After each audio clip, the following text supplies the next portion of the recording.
Hello and welcome to another episode of Sports and Songs Podcast. We're on season 5, episode number 40. Tonight's the sports edition. Andy, how are you doing?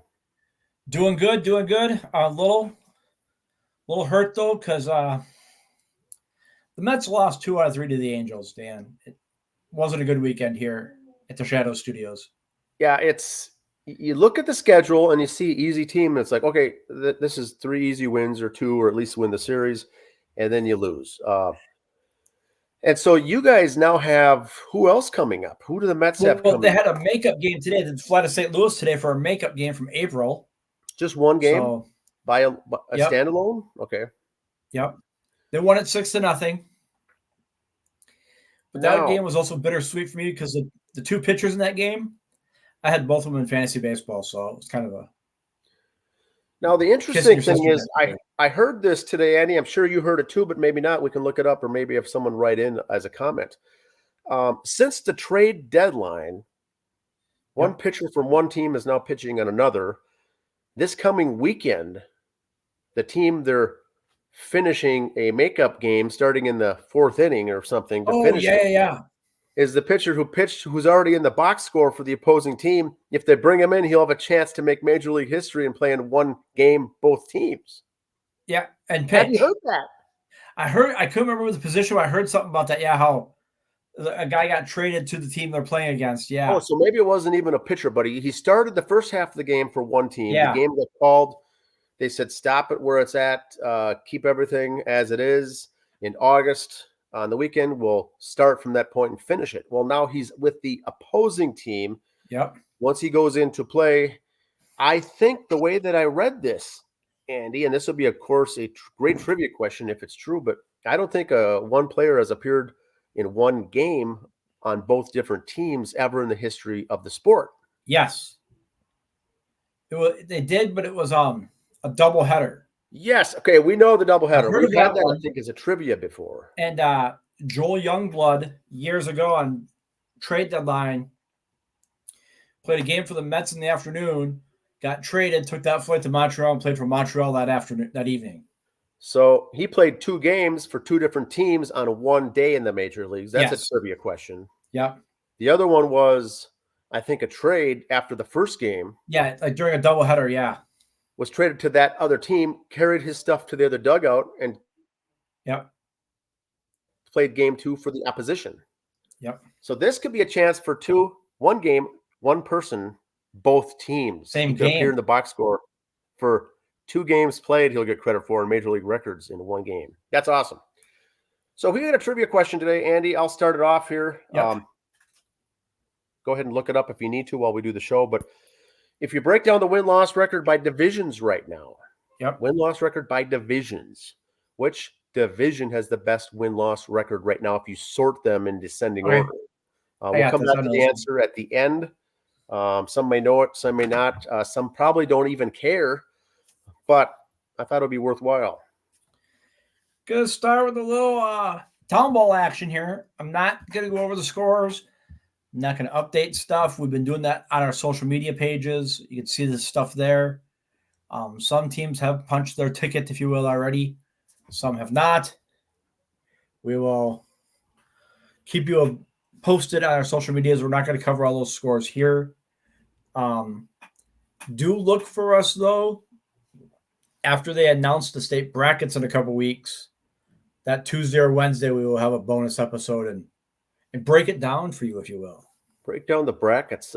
Once again, this year, Andy, there's going to be a Class B and a Class C. 2 brackets, that's it. B will be comprised of A and B together, and C will be its own. So there's 2 brackets they will be announcing here in a couple weeks. Actually, I think it's going to be Sunday. Is it this week? Yeah, because brackets should all wrap up, yeah. Sunday or Monday, I think. Yeah, it's usually a Monday night to do it. So maybe Monday night they'll be announced, but yes. All right, you've heard of the Iron Bowl for college football, Alabama and Auburn? Yes. September 6th, the Iron Cup hockey, Alabama, Auburn returns. Interesting. We talked about our Army-Navy game is now going to hockey, and now they're doing the same thing with hockey here for the Iron Cup. Yep. Interesting. Iron Cup. Also, the Backyard Brawl on Ice returns. Wheeling, West Virginia, September 15th. Pittsburgh and West Virginia hockey. A lot of these West Coast teams getting into hockey now. Oh, yeah. East Coast teams. Sorry, I wasn't a geography major. East Coast teams. And one more, Wake Forest will join the Atlantic Coast Collegiate Hockey League.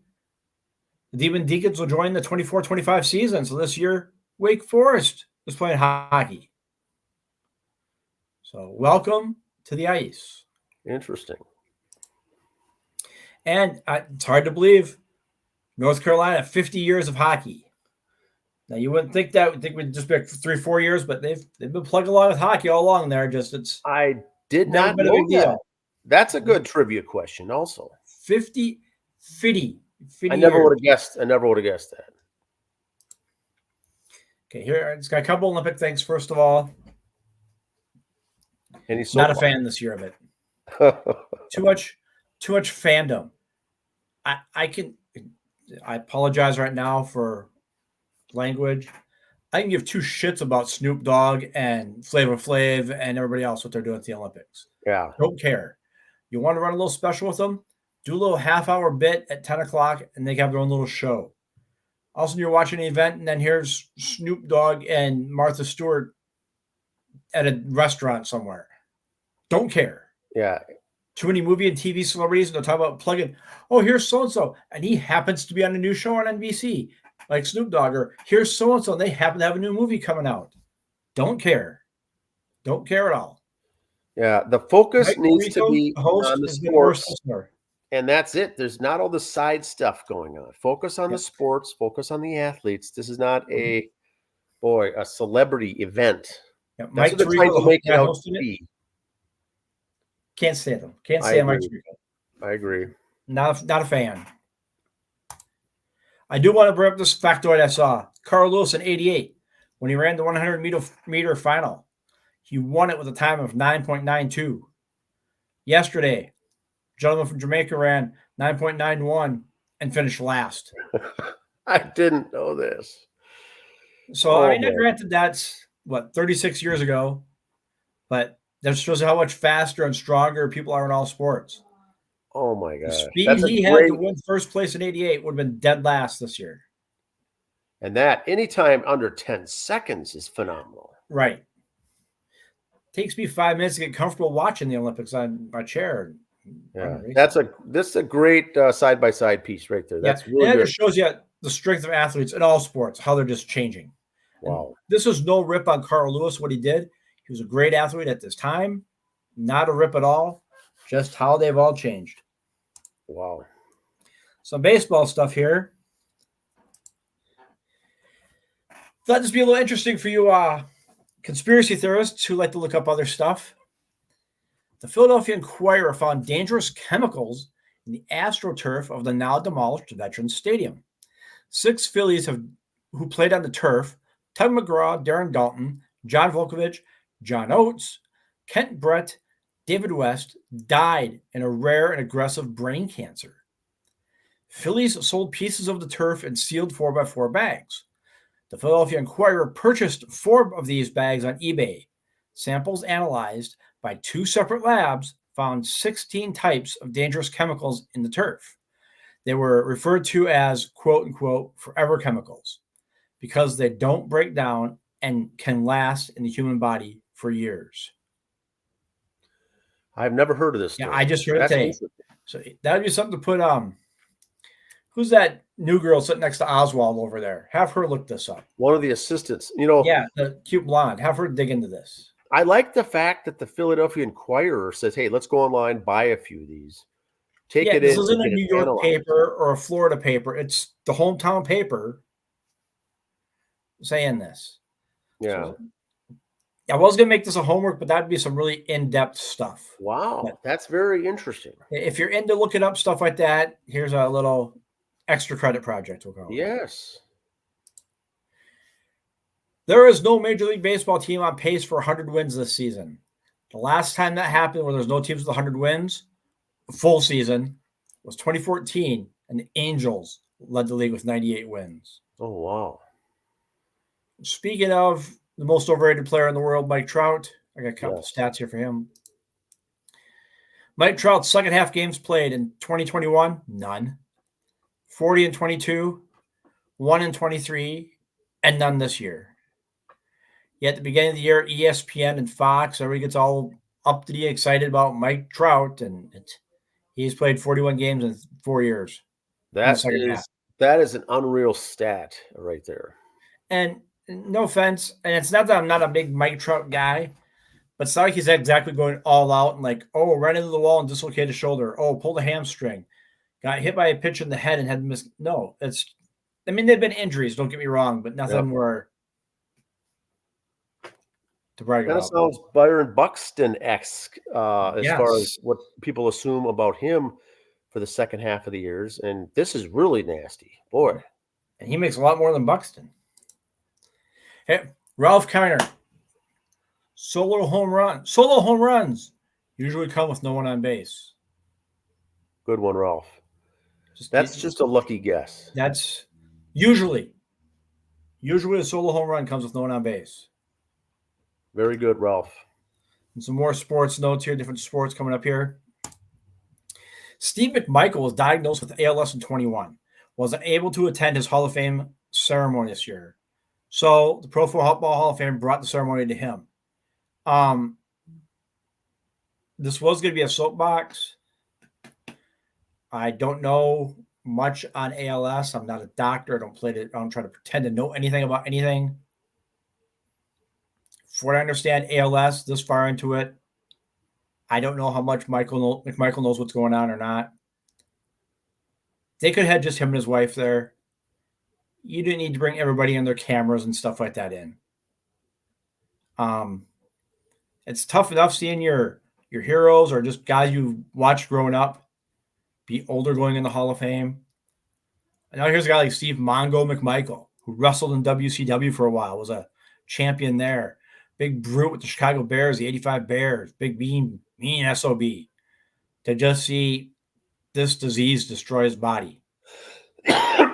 It's didn't need the cameras there. Could have maybe a couple of pictures for the scrapbook or for his site, but you didn't need the whole group of people there for their photo ops with him too and everything else. I thought that was a little tasteless, but maybe he did have something saying he wanted that done. I don't know.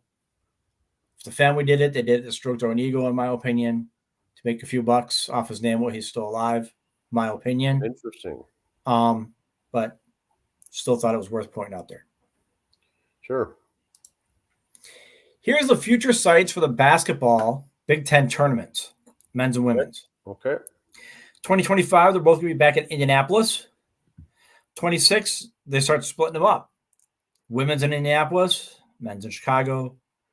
27, men's will be in Indianapolis. Women's will be in Las Vegas. And 28, the men's are in Las Vegas. Now, you're sitting there going, this is the Big Ten. What the hell are they doing in Las Vegas? Have you forgot we've added Wyoming, Oregon, UCLA, and USC? That is the map of the Big Ten as of right now. I'm not going to guarantee anything, but I would not be surprised by the 27-28 playoffs. We have more teams added. The way these conferences are just got to become super conferences now. You won't see a lot of your small major conferences anymore. I wouldn't be surprised in the next 10 years there's just 4 conferences in all of college sports. That's this reporter's opinion. Yeah, it could be. And like I said, if I'm saying that's 10 years from now, don't remember that. Just when I brag about it, just trust me that I was right. Yes. Paige Bueckers, there's our girl Paige. She's been signing some NIL deals. She's going to play in this 3-on-3 league, part owner of a league. Girl's doing very well for herself financially. Going to her super senior, COVID senior, whatever year you want to call it, 5th year. She had that COVID year, then was injured a couple years ago, so she's got that extra year eligibility. So there shows there's Paige there. Paige Bueckers become the first college athlete to receive a Nike shoe deal. The Nike GT Hustle 3 Paige Bueckers will be released September 12th. Nice. So, local girl. I am glad I am glad she held out for one more year so she does not have to take part in this mess we're seeing this year with Angel Reese and Caitlin. Caitlin Clark, and she's just let It's just going to be nice to avoid all that. Let that circus end, because this is going to be fun to watch her this year and to see how she is accepted into the WNBA the following year. And hopefully this whole smoke screen will be all done with by then. Because say she was a point behind Caitlin and everything, averaging one less point, one less assist, it'd still be like, oh, couldn't compete with Caitlin. And she's going to live in that shadow next year too. But at least she won't be there. Boom, boom. She can at least kind of have her own rookie year and do it. I agree. Now, Major League Baseball has announced their postseason schedule. Wild card division, championship, World Series, But they are admitting that if the championship series both get done in 4 games or get done quickly, they will move the World Series up. Okay. Instead of going, too bad, TV deals, this is when it is. I think they've had enough people bark back. They're going to let the division and championships all still play out when they will. If those championship series both go 4-0 or 4-1, they'll move the World Series up a few days. Okay. That's interesting. To avoid November baseball, I think. Because right now, if you look at the schedule, you got Baltimore, New York, both New York teams, really. There's some Philadelphia. There's some cold climates in November. Minnesota, we don't need that.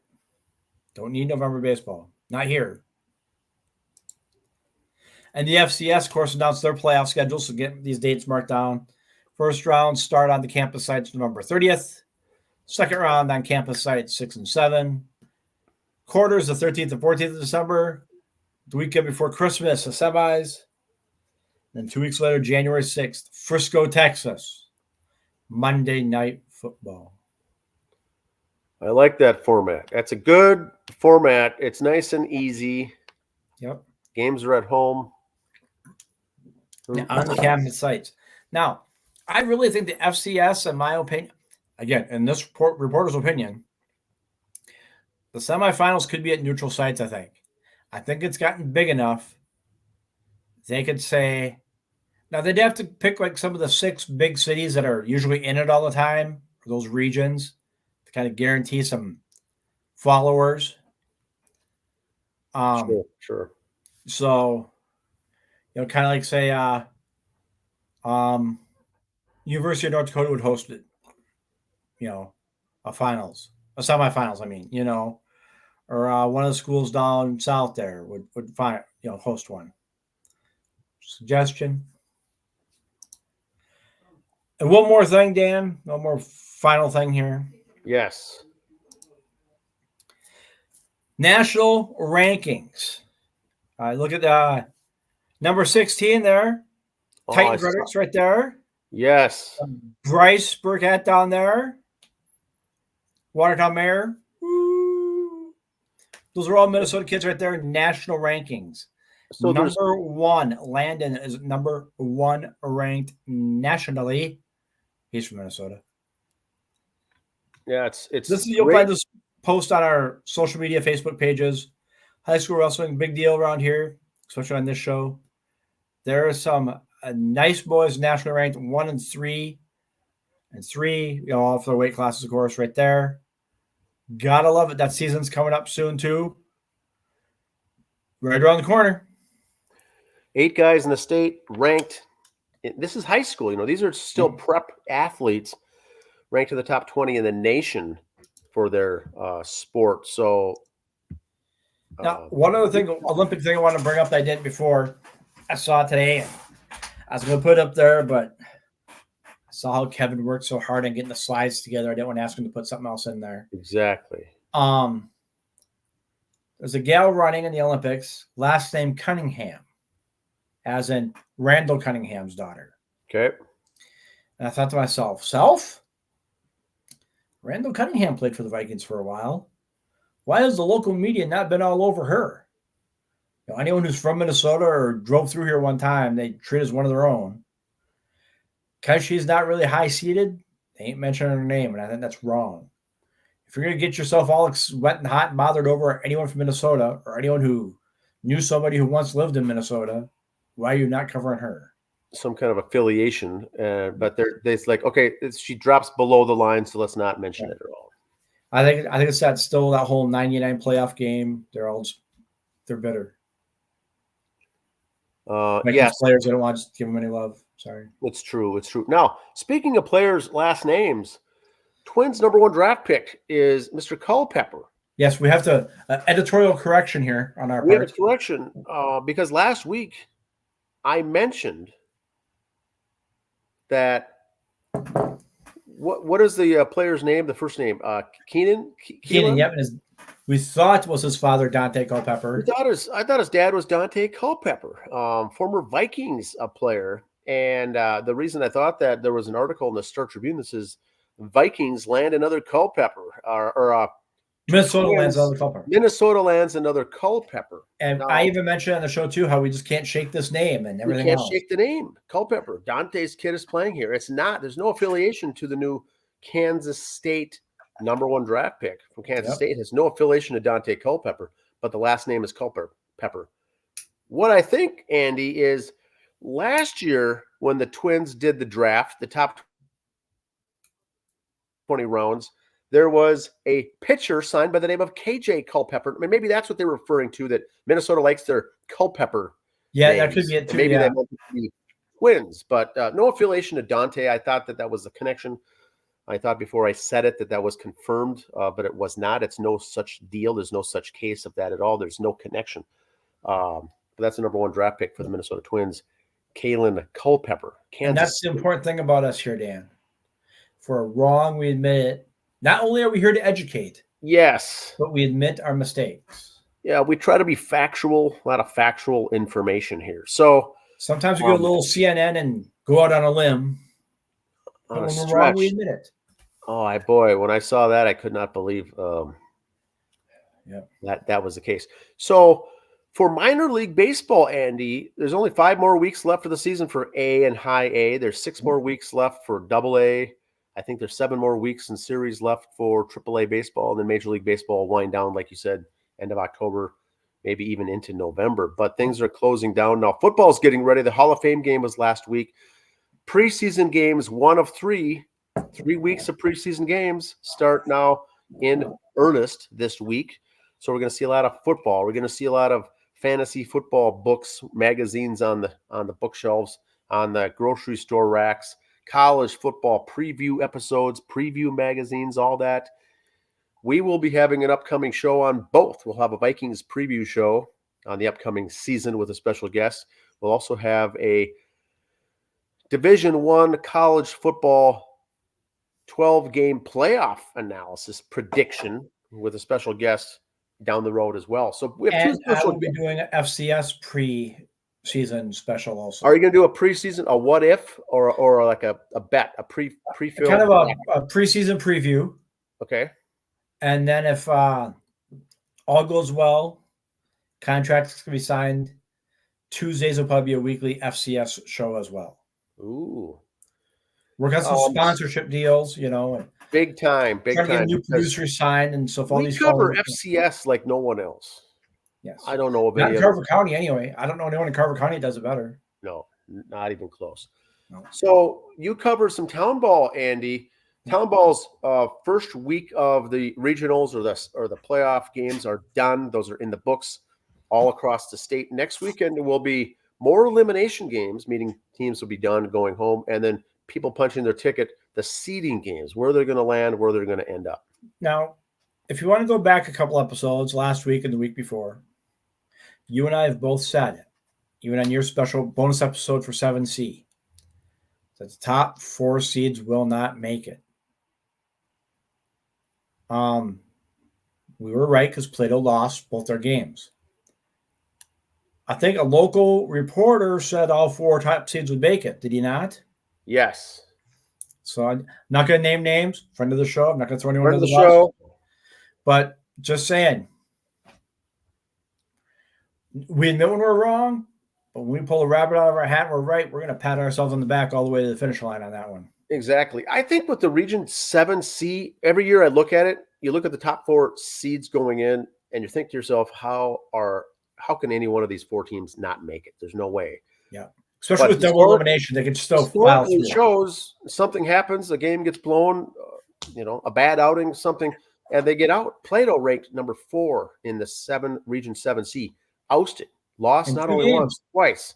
They're out packing their bags. Number 8 seed St. Bonnie has advanced, who And also St. had an Bonnie- upset in the first round. And St. Bonnie, if they win Friday, they eliminate Watertown, and they're in. So right now for Region 7C, there's 6 teams left. 4 make it, 2 get sent home this next week, and there's 2 elimination games right off the bat, Thursday, Friday. 2 teams are going to be going home. So that could be they're going to be playing for their lives, which makes it always fun. And this happens not just locally, Andy, all across the state, the Arrowhead, the Central States region, the South, North Minnesota, north of the state. Just because they're in the situation, we'll use the Watertown Red Devils, for example. If I was Jared Dusky, Friday night, win or go home. Now, yes, you want to win your 7C tournament. You want to win it, do better. But you're in this boat right now. Friday night, you lose, you're done. Do you go all in on Friday night's game? Like, you got all the horses there and you go, and if pitcher A does the first 6 innings, you put your second stud in to finish, or do you take like a regular game and hope for the best? Yeah, I think that's where I would not want to be Jared Dusky in that, because I would not know what to do. You have to go all in, but at some respect, you can't, because the next game, if you do win, you're going to get beat out or whatever, and it could backfire. So, and just because you're up 6-0 after 5, keep your foot on their throat and keep going, because you lay off a little bit, you're done. Any one of these teams can come back and put together a string of 5 or 6 hits and a bunch of runs all at once. You never know what's going to happen. And Andy, you saw this yesterday. Yeah, you get some games yesterday. I went to 2 elimination games on purpose instead of going to the championship semifinal game, because sometimes I think those are actually better when players and teams are playing for their lives. Everyone's all in. There's no tomorrow. So you're warming guys up in the bullpen. You're getting guys loose. You don't know what's going to happen. It's very interesting. But that's why we love it. That's why we love the sport. Yep. And also, like in the one game yesterday, you don't know what's going to happen. There might be some bullshit balk call that didn't really happen, and now you're – but anyway, I won't get into that. Bingo. Yeah, something stupid that happens. There's an extra end of the game, on the second game, Andy, before the third game started, the second game, right as it was ending, there was the 9th inning. The team was down, batting for their lives, 2 outs, 2 strikes. The batter hurts his back on a swing. Says, walk it off. They said, walk it off. He says, no, I don't know if I can come back in. The trainer comes out. They said, I don't know if you can complete the at-bat. This is the 9th inning, 2 outs, 2 strikes, 0-2 count. They say, Johnny, get loose. Come in here and finish the at-bat. He's got to step in there with 2 strikes. Cold. You watch it go by. He's rung up just like that. So you don't know what to expect. That's how the game ended. A 1 pitch by the final batter came in and got struck out. That's how the game ended. So very bizarre stuff you'll see at any one of these games. Try to get to them out if you can. Try to get out, take in the games. You never know what you're going to see. This next weekend, once again, there's going to be all the rest of the elimination games. The seeding games will be done, and then the brackets will be put forth. Speaking of state tournament, Andy, the over 35 Federal Baseball League in Minnesota, 2 weekends of playoffs. Week 1 just completed yesterday, week 1. So the teams that went 0-2, all these are double elimination. There's already a handful of teams that are out in the over 35 state of Minnesota. The next weekend coming up is going to be another weekend of 2 games, and the champions will all be decided on Saturday and Sunday. Exciting times. So it's fun stuff, no matter what the age or whatever level you're in. Now let's get to our trivia answer, Andy. Okay. Fire away, because I saw this. I know it. I got this one. You know it. A lot of talk about what teams are good. A lot of talk about what teams suck. Or who's going to be in the playoffs or not. I did the breakdown. I've done it twice now this year. One other time I've done it early in the season. Now, a little past the halfway point here is you break down the division by division, the wins and losses. to come up with a winning percentage. Who has the West best winning percentage so far in baseball right now, Andy? The American League East. Here it is, boys. There it is. I'm gonna chop this off so we can see it here. Here is, as of today, the 5th of August, the combined wins and losses by each division. American League East winning at a very high clip. Central, kind of more normal with the West. It seems that they're all going to be around 50% right in the middle. Now keep that stat up because I got another one I heard today for you. And then you go down to the bottom. The American League West is the worst, but keep in mind the AL Central. The Twins are in the AL Central. Right now, there's 3 of the top 5 teams in all of baseball are in the Central. The reason I put this up there is Indians have the best record. Indians, the best record in baseball. Guardians. Royals and Twins are 2nd and 3rd place. You would think that this trivia answer would have been the AL Central or they would have been up there, but they're 5th. But we all know it's because the White Sox are bringing down the ratings. And keep that up there for this other tidbit I have for you. The number 9. That is the magic number for the White Sox to be eliminated from playoff contention. Oh, really? 9. So they're already down to 9 games. They'll be out. Okay. For Cleveland to mathematically eliminate the White Sox, the number's down to 9 as of today. Wow. And they're going up against that record, too, the record number of losses, or worst ever baseball team in pro history. And they're going up against that. To beat the 69 Mets, baby. Or that 62 Mets, I'm sorry. And that very easily could happen. 62 Mets, yep. Their manager's under fire. We know they're going to be probably a change there. Some are wondering why not make it now. Well, How does he still have a job? Yeah, but some could argue that ship has sailed a long time ago. What are you going to do now if you come in? Is anything going to happen, or do you just wait till the end of the season, ride it out, and make a change? But they're going to listen to a new coach who came in now anyway, so you just let it ride. I think that's a good point. What do you do at this point? I mean, they're not just bad; they're so bad that and here's the thing: painful. If they're so bad, you've lost 83 games already this year, 63 games, whatever the number is. How come you had so many guys go at the trade deadline? You got good players. It's got to be management there. It's got to be, because a lot of guys wanted your players at the trade deadline, and you gave some up. And you got some guys who are doing really good, but why are you so bad? It's interesting. And usually with the trade deadline, there's 1 or 2 reasons, as we talked about in the past. The trade activity at the trade deadline are the teams in contention that are missing or have lost a key cog in the machine along the way, a pitcher, position player, someone got hurt. They need to fill that. This is their last chance to plug in someone and pay sometimes too much to get someone in return. And the teams that are not in contention, they're not typically, I don't think, wanting to give these players up. But when so much is rewarded in exchange for them, they're like, sounds good, let's do it up. So yeah, teams really win. It's a win-win deal, and there's some teams in the middle. But there was a lot of talk about the Twins not making moves or making minor moves. The key thing once again is what I said earlier. If you lose a major player, a major cog in your wheel is gone, you need to fix it. Twins haven't lost anyone. There's been no injuries. There's been minor injuries, but there's been depth. That does not mean you have to make a deal at the trade deadline. The Twins fans and the reports that I've been reading most of the week, slamming the Pohlad family, slamming the Twins for not making any moves. That's fair enough, but what move do they need to make? Who's going to come in, and then therefore who's going to go? Someone has to go if you bring someone in. And so there has been no injuries. There has been no bad performance. You want to leave well enough alone, but it's a tough line, right? But in a way, they kind of made a trade, depending on how you look at it, because they, for the season, have called Dubnyk up. So that's kind of like a trade when you say, hey, we are calling this guy for the rest of the year. Because he is new to he's been there before, but this year he's new to the clubhouse, a new piece of the puzzle. So when you call a couple guys up, you say, you know what? We're bringing them up now. We're expanding the roster. Here we go. So it's interesting. And so, like you said, Randy Dobnek's been a starting pitcher. Now they call him up, and it looks like his role is going to be long relief. Which still means that they're still looking for an extra pitcher, but we've got 2 or 3 guys that are filling into that 5 hole nicely or well enough that do you want to need to go out and make a big trade and get someone?